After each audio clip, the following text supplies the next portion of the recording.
Yes, we've definitely noticed that people are consuming more substances and using more alcohol during the global pandemic than they had been previously.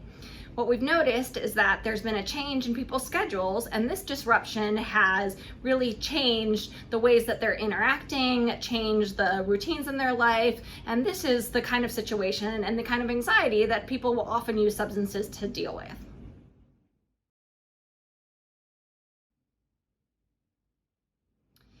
Yeah, so the United States Prevention Task Force really has recommendations that if you're consuming more than 7 drinks in a week as a female, or more than 14 drinks a week as a male, that you're going to have more health consequences and be susceptible possibly to having problems with a substance use disorder. So if you're noticing that you're having more than those amounts in a week, especially if it's at one time within one day, then that's the kind of thing that I would talk to your primary care doctor about, as well as seek out some professional help.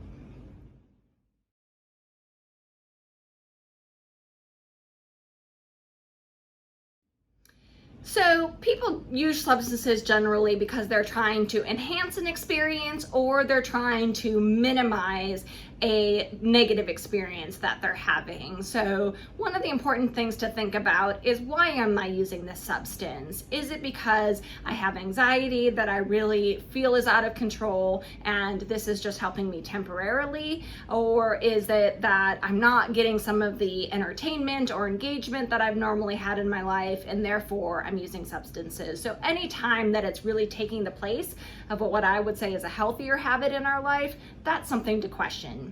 In addition, with alcohol, if you're noticing that you're waking up in the morning and having signs of withdrawal, such as feeling trembling or noticing that you need to have a drink first thing in the morning, that's certainly a sign that you may have a problem. As well as if it's annoying when people ask you about your drinking, if you're feeling guilty about the amount of drinking, or if you feel like you really do need to cut back.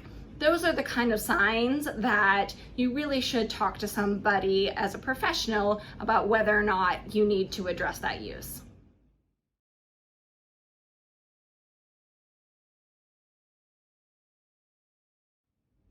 Yeah, it really is about being intentional with connecting with your recovery.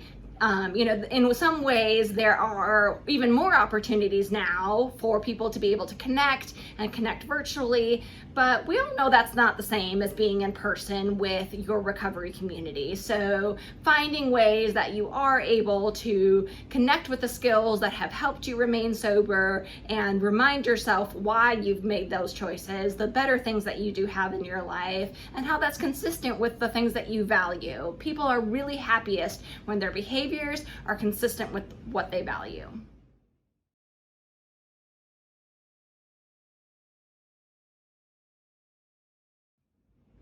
Absolutely. I'd really say the best way is to have an open mind. I certainly have clients who will come to me and say, "Oh, I thought you were going to judge me for this. I was really worried." But know that people who are professionals in substance use communities, this is what they do every single day, that they're there for a reason. This often is their passion and why they want to help people. So come with an open mind and really be willing to look at some of the difficult things in your life, as well as what might be other ways to handle those kinds of situations.